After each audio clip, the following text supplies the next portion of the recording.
Hello, storytellers and language lovers. Welcome to Learn English from Stories, where we dive into fascinating tales to make your English learning journey easy and enjoyable. Whether you're just starting out or looking to polish your skills, our stories are tailored to help you understand, speak, and love English more every day. Let's begin our story today and uncover the secrets of language hidden in each sentence. Ready to turn the page? Let's get started. The Snow White. The tale of Snow White features one of the most fabulous baddies of all time in the form of the Wicked Queen, vainly peering into her mirror and asking, "Who is the fairest of us all?" Her motivations of vanity and envy are so very human, and that is what gives the tale its power. Disney followed the Brothers Grimm quite closely in his beautiful 1937 film. The Seven Dwarfs were not the invention of Walt, though their names were. It is a wintry tale, with a chilly beauty, but still it manages to warm the heart until the final lines where the Wicked Queen meets her just desserts. A word of warning. Grown-ups may find her punishment rather horrid. A very long time ago, in midwinter, when the snowflakes were falling like feathers from heaven, a beautiful queen sat sewing at her window, which had a frame of black ebony. As she worked, she looked sometimes at the falling snow, and it happened that she pricked her finger with her needle so that 3 drops of blood fell upon the snow. How pretty the red blood looked upon the dazzling white. The queen said to herself as she looked it, "Ah me, if only I had a dear little child who had skin as white as the snow, lips as rosy as the blood, and hair as black as the ebony window frame." Soon afterwards she had a little daughter, with skin white as snow, lips rosy as blood, and hair as black as ebony, and she was therefore called Little Snow White. But alas, when the little one was born, the good queen died. A year passed by, and the king took another wife. She was a beautiful woman, but proud and haughty, and she could not bear that anyone else should surpass her in beauty. She had a mirror, and when she stood in front of it and asked, "Mirror, mirror upon the wall, who is the fairest of us all?" the mirror answered, "Thou, O Queen, art the fairest of all." And the queen was contented, because she knew the mirror could speak nothing but the truth. But as time passed on, little Snow White grew more and more beautiful. When she was 7 years old, she was as lovely as the bright day, and still more lovely than the queen herself, so that when the lady one day asked her mirror, "Mirror, mirror upon the wall, who is the fairest of us all?" it answered, "O Lady Queen, though fair ye be, Snow White is fairer far to see." The queen was shocked, and grew yellow and green with envy, and from that moment envy and pride grew in her heart like rank weeds, so that she had no peace day or night, until one day she called a huntsman and said, "Take the child away into the woods and kill her, for I can no longer bear the sight of her. When you return, bring with you her heart, that I may know you have obeyed my will." The huntsman dared not disobey, and he led Snow White out into the woods and placed an arrow in his bow to pierce her innocent heart. But the little girl cried and begged him, saying, "Ah, dear huntsman, leave me my life. I will run away into the wild forest and never come home again." And as she was so beautiful, the huntsman had pity on her and said, Run away then, you poor child." While to himself he thought, "The wild beasts will soon have devoured you," and yet it seemed as if a stone had been rolled from his heart, since he no longer had to kill her. Then, as a young wild boar came rushing by, he killed it, took out its heart, and carried it home to the queen. The cook was ordered to prepare this, and the wicked queen ate it and thought she had eaten the heart of Snow White. Poor little Snow White was now all alone in the wild wood, and so frightened was she that she trembled at every leaf that rustled. Then she began to run, and ran over sharp stones and through thorns, and the wild beasts ran past her, but did her no harm. She kept on running until she came to a little house, where she went in to rest. Inside the cottage, everything she saw was tiny, but daintier and cleaner than words can tell. Upon a white-covered table stood 7 little plates, and upon each plate lay a little spoon, besides which there were 7 knives and forks and 7 little goblets. Against the wall, and side by side, stood 7 little beds covered with perfectly white sheets.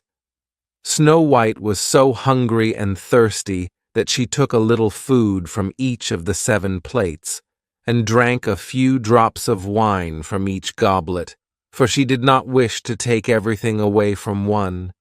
Then, because she was so tired, she crept into one of the beds, but it did not suit her, and so she tried the others, but one was too long, another too short, and so on, until she came to the 7th, which suited her exactly.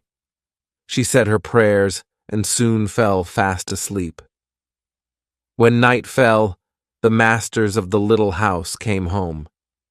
They were 7 dwarfs, who worked with a pickaxe and spade, searching for copper and gold in the heart of the mountains. They lit their 7 candles, and then saw that someone had been to visit them. The first said, "Who has been sitting on my chair?" The second said, "Who has been eating from my plate?" The third, "Who has taken a piece of my bread?" The fourth, "Who has taken some of my vegetables?" The fifth, "Who has been using my fork?" The sixth, "Who has been cutting with my knife?" The seventh, "Who has been drinking out of my goblet?" The first looked around and saw that his bed was rumpled, so he said, "Who has been getting into my bed?" Then the others looked round, and each one cried, "Someone has been on my bed too." But the 7th, when he looked at his bed, saw little Snow White, who was lying asleep there. He called the others, who came running up, and they cried out with astonishment, and brought their 7 little candles, and let the light fall on little Snow White. "Oh heavens! Oh heavens!" cried they. "What a lovely child!" They were so glad that they did not wake her up, but let her sleep on in the bed. And the 7th dwarf slept with his companions, 1 hour with each, and so got through the night. When the sun rose, Snow White awoke, and oh, how frightened she was when she saw the 7 little dwarfs, but they were very friendly and asked what her name was. "My name is Snow White," she answered. "And how did you come to get into our house?" asked the dwarfs. Then she told them how her cruel stepmother had intended her to be killed, but the huntsman had spared her life, and she had run on until she reached the little house. The dwarf said, "If you will take care of our house, cook for us, make the beds, wash, mend, and knit, and keep everything neat and clean, then you may stay with us, and you shall lack for nothing." "Yes," answered Snow White, "with all my heart." And so she stayed. She kept the house neat and clean for the dwarfs, who went off early in the morning to search for copper and gold in the mountains, and who expected their meal to be standing ready for them when they returned at night. All day long, Snow White was alone, and the good little dwarfs warned her to be careful, to let no one into the house. "For," said they, "your stepmother will soon discover that you are living here." The queen, believing, of course, that Snow White was dead, and that she had eaten her heart, and therefore she was again the most beautiful lady in the land, went to her mirror and said, "Mirror, mirror upon the wall, who is the fairest fair of all?" Then the mirror answered, "O Lady Queen, though fair ye be, Snow White is fairer far to see. Over the hills and far away, she dwells with 7 dwarfs today." How angry she was, for she knew that the mirror spoke the truth, and that the huntsman must have deceived her. She thought and thought how she might kill Snow White, for she knew she would have neither rest nor peace until she really was the most beautiful in the land.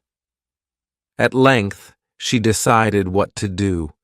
She painted her face and dressed herself like an old peddler woman, so that no one could recognize her, and in this disguise she climbed the 7 mountains that lay between her and the dwarf's house, and knocked at their door and cried, "Pretty things to sell, very cheap, very cheap."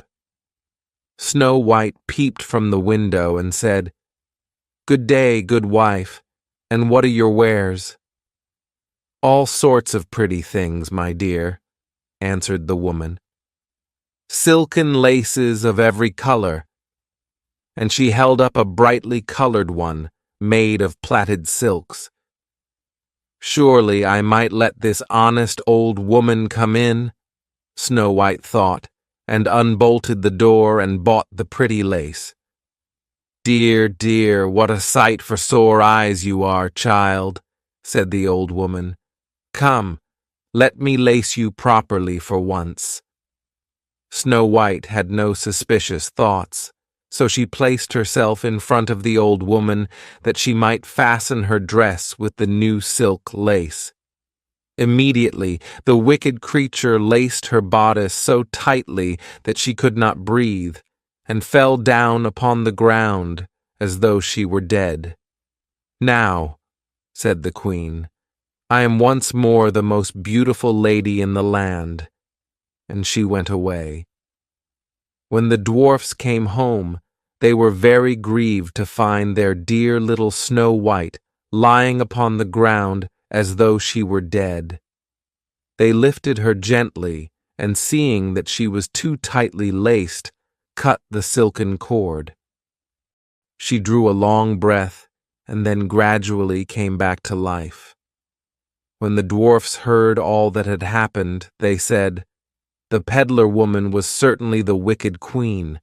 Now take care in future that you open the door to none when we are not with you." The wicked queen had no sooner reached home than she went to her mirror and said, "Mirror, mirror upon the wall, who is the fairest fair of all?" And the mirror answered as before, "O Lady Queen, though fair ye be, Snow White is fairer far to see. Over the hills and far away, she dwells with 7 dwarfs today." The blood rushed to her face as she heard these words, for she knew that Snow White must have come to life again. "But I will manage to put an end to her yet," she said, and then by using witchcraft, she made a poisonous comb. Again, she disguised herself, climbed the 7 mountains, and knocked at the door of the 7 dwarfs' cottage, crying, "Pretty things to sell, very cheap today." Snow White looked out of the window and said, "Go away, good woman, for I dare not let you in." "Surely you can look at my goods," answered the woman, and held up the poisonous comb, which pleased Snow White so well that she opened the door and bought it. "Come, let me comb your hair in the newest way," said the woman, and the poor, unsuspicious child let her have her way. But no sooner did the comb touch her hair than the poison began to work, and she fell fainting to the ground. "There, you model of beauty," said the wicked woman as she went away. "You are done for at last." Fortunately, it was almost time for the dwarfs to come home, and as soon as they came in and found Snow White lying upon the ground, they guessed that her wicked stepmother had been there again, and set to work to find out what was wrong. They soon saw the poisonous comb and drew it out of her hair, and almost immediately Snow White began to recover and told them what had happened. Once more they warned her to be on her guard and to open the door to no one.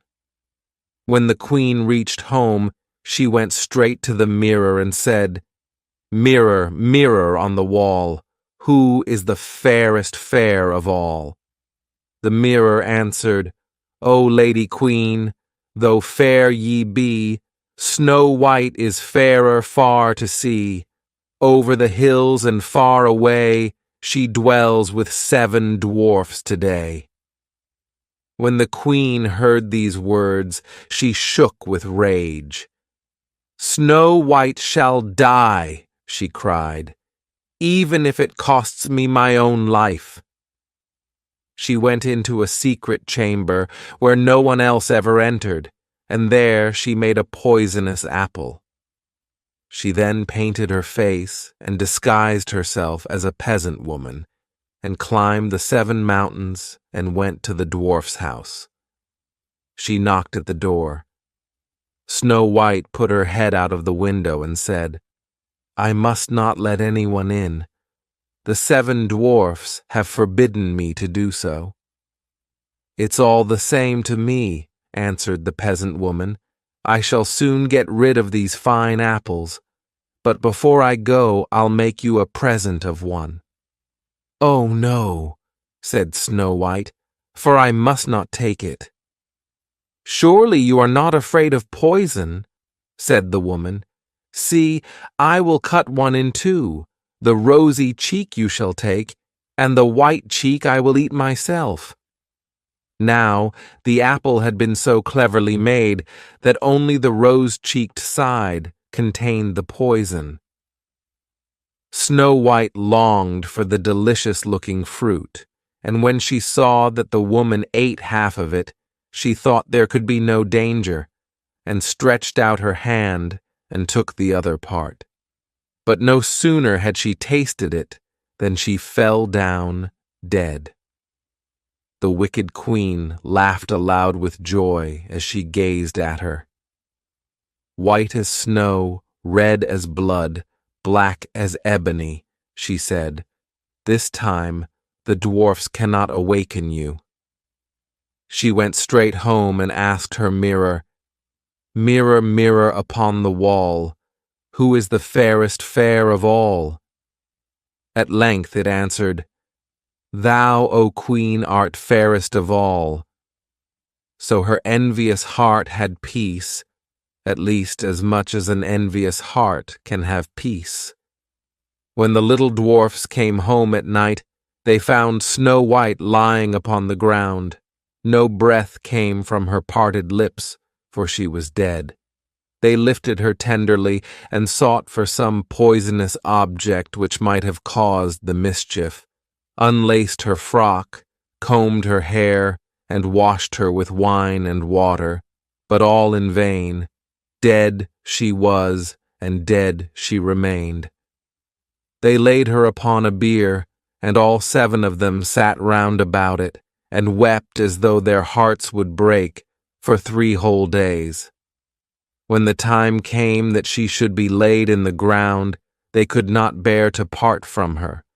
Her pretty cheeks were still rosy red, and she looked just as though she were still living. "We cannot hide her away in the dark earth," said the dwarfs, and so they made a transparent coffin of shining glass, laid her in it, and wrote her name upon it in letters of gold, and that she was a king's daughter. Then they put the coffin out upon the mountain top, and one of them always stayed by it and watched it. And birds came too, and wept for Snow White, first an owl, then a raven, and at last a dove. For a long, long time little Snow White lay in the coffin, but she did not change. She only looked as though she slept, for she was still as white as snow, as red as blood, and as black as ebony. It chanced that a king's son came into the wood and went to the dwarf's house, meaning to spend the night there.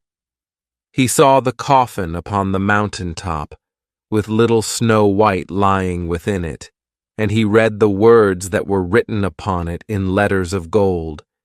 He said to the dwarfs, "If you will but let me have the coffin, you may ask of me what you will, and I will give it to you." But the dwarfs answered, "We would not sell it for all the gold in the world." Then said the prince, "Let me have it as a gift, I pray you, for I cannot live without seeing little Snow White, and I will prize your gift as the dearest of my possessions." The good little dwarfs pitied him when they heard these words, and so gave him the coffin.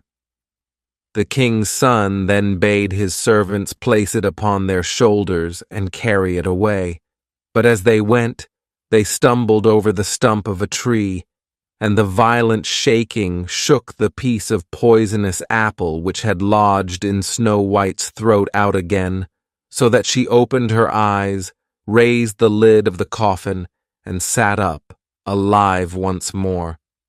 "Where am I?" she cried, and the happy prince answered, "Thou art with me, dearest."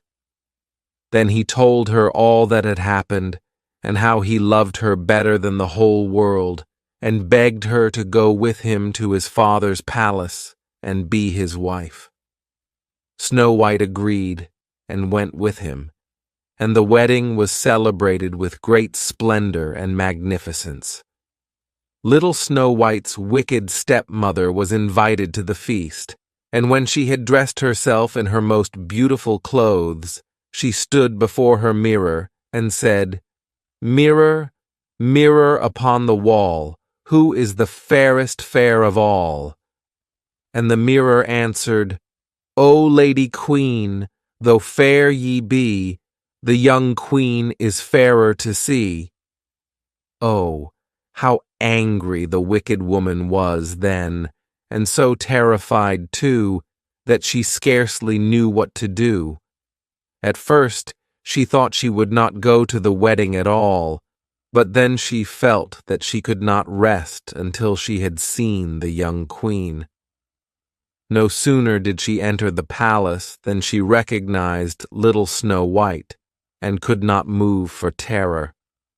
Then a pair of red-hot iron shoes was brought into the room with tongs and set before her, and these she was forced to put on and to dance in them until she could dance no longer, but fell down dead, and that was the end of the wicked queen.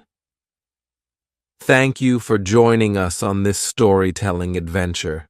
Remember, every story not only brought us joy, but also brought us one step closer to mastering English. Keep practicing, keep learning, and stay curious. Don't forget to like, subscribe, and hit the bell icon for more stories that teach and touch our hearts. Until next time, keep the pages turning and your vocabulary growing. Goodbye and happy learning.